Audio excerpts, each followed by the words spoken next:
కాబట్టి ఈ డాలర్ల బలంగా తయారీ రూపీ బలహీన పడిపోయింది. ఈ మూడు అత్యంత ప్రధాన కారణాలుగా మనం చెప్పొచ్చు. అందుకనే రూపీ విలువ పడిపోతుంది. మనం గ్రోత్ ఎంతైనా ఉండొచ్చు, వరల్డ్ ఫాస్టెస్ట్ గ్రోయింగ్ ఎకానమీ, మనం 4th లార్జెస్ట్ అయిపోయి ఇప్పుడు 6వ స్థానంలోకి పడిపోయాం కూడా. ఇది ఎక్కడా కూడా మనకి మెయిన్ స్ట్రీమ్ మీడియాలో మనకు కనపడడంలా. ఒకప్పుడు ఇదే మోడీ గారు 4వ స్థానానికి వచ్చేసాం ప్రపంచంలో ఆర్థిక వ్యవస్థలు అన్నారు, కానీ ఇప్పుడు 6వ స్థానానికి పడిపోయింది. ఎందుకంటే రూపీ విలువ పడిపోయింది. గత యుద్ధం మొదలైన తర్వాత అత్యంత పెద్ద పరిణామం ఏంటంటే రూపీ బలహీన పడడం వల్ల 4వ స్థానానికి ఎగబాకిన ఏది ఇండియా, ఎవరు వెనకాల అమెరికా, చైనా, జర్మనీ తర్వాత ఉండి జపాన్ అధిగమించిన దేశం. గత ఇరాన్ యుద్ధం మొదలైన తర్వాత మళ్ళీ జపాన్ వీటికి వెనక్కి వచ్చేసాం. వెంటనే ఇప్పుడు 6వ స్థానం మళ్ళీ యూకే పైకి వెళ్ళిపోయింది. ఇది అత్యంత ప్రధానమైన విషయం. అంతే రూపీ బలహీన పడడం వల్ల అంత నష్టాలు ఉంటాయి. రూపీ బలహీన పడుతుంటే మన మార్కెట్ లో కాన్ఫిడెన్స్ కూడా దెబ్బతింది. ఇప్పుడు పెట్టుబడిదారు వాళ్ళు వెనక్కి వెళ్ళిపోతున్నారు.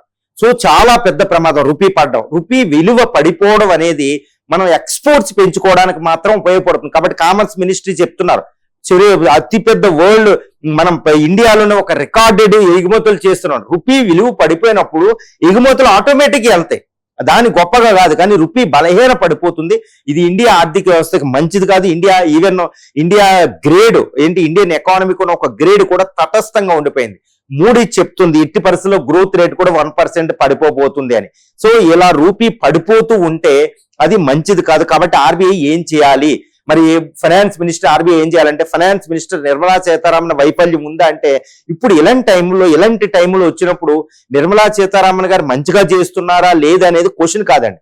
అక్కడ ఒక ప్రొఫెషనల్ ఎకనామిస్ట్ ని పెట్టాలి. ఎందుకంటే ఫారిన్ అఫైర్స్ చూడండి చాలా బలంగా ఉంది ఇండియా, ఎందుకంటే ప్రొఫెషనల్ ఒక ఎక్స్పర్ట్ ని తెచ్చిపెట్టారు ఎస్ జయశంకర్ గారు. అలాగే ఒకప్పుడు సరైన టైంలో మన్మోహన్ గారిని పివి నరసింహారావు గారు తీసుకొచ్చినప్పుడు ఇప్పుడు ఇంకా పెద్ద టాప్ మోస్ట్ ఒక ఎకనామిస్ట్ ని ఫైనాన్స్ మినిస్టర్ గా పెట్టడం వల్ల ఈ పెట్టుబడిదారులో ఇప్పుడు కూడా ఎకానమీని స్పెక్యులేషన్